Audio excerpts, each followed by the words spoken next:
Nasib pilu Andre, diteriaki maling saat jual emas 100 gram di Banjarbaru, dikeroyok hingga babak belur. Seorang pria bernama Andre warga Binuang babak belur saat berniat menjual emas 100 gram di Martapura, Banjarbaru, Kalimantan Selatan.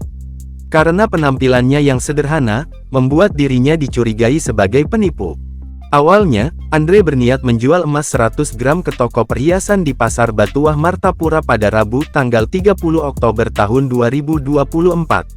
Namun tiba-tiba pemilik toko menuduh emas tersebut palsu.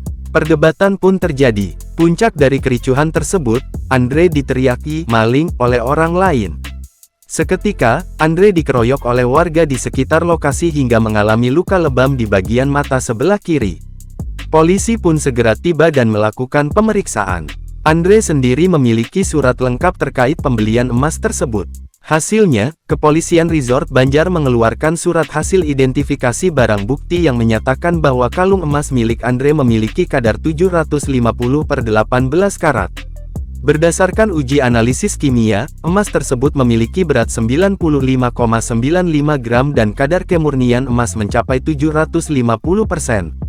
Saat pengeroyokan, Andre harus kehilangan 1 buah ponsel, 3 ATM dan uang 5 juta.